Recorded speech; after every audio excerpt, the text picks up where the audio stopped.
Good morning everyone. Today I, Ridhiman Kaushik And I, Recreational Mathematical are going to show you all the presentation on fun with shadows. This is nothing but a fun recreational math model. we would like to thank the principal of Delhi Public School 1 for giving us such a lovely opportunity to present this mathematical model.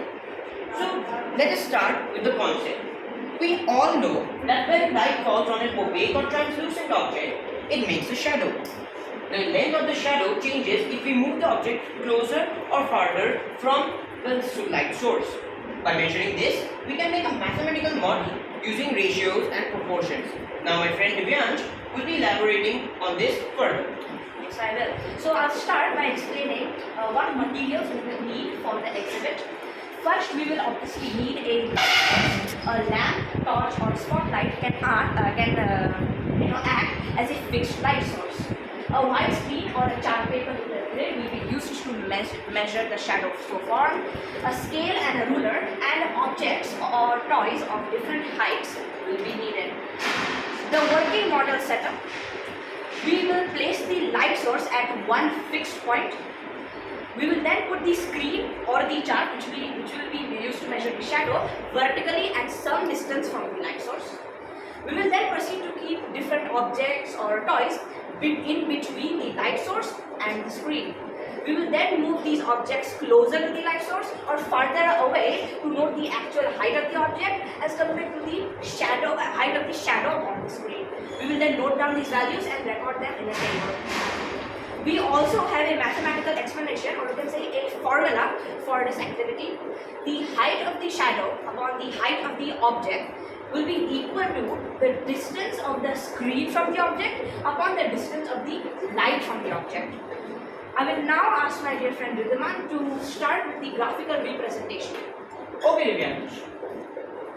So here we have the graphical representation. So this might seem like a very complex diagram, but it is very easy. Let me just bring down this light source. This is our light source. This is as a light source, and this is our object. So I'll put the light here, and this is my object. So as you can see, this acts as the screen, and this is where the shadow is formed. Now we also have a very useful chart which represents and gives us the length of the shadow versus the distance of object from the light source. Divyansh, would you like to add something here? Yes, as you can see, the ratios remain constant, and on the x-axis we have the distance of the object from the light source, and it is represented in the centimeters, and in the y-axis we have the length of the shadow, which is again represented in centimeters. And we can see that for every 10 centimeters that the object is kept away from the light, the length of the shadow decreases by 25 centimeters and vice versa. I will now ask my dear friend Ridhiman to talk about how it will be displayed in the exhibition. Yes, Divyansh. So now, how will we present it?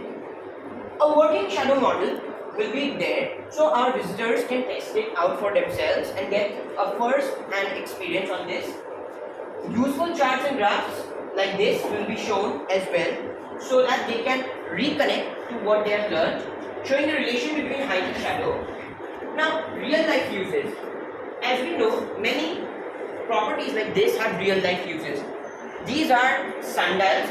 Wait a minute. Divyansh, do you know what are sundials? Oh yes, I do know what a sundial. A sundial is an ancient clock, and it was used in the olden times to show us the time before the modern clocks were available. It consists of a thin metal strip on a base plate, and on this base plate certain numbers are printed.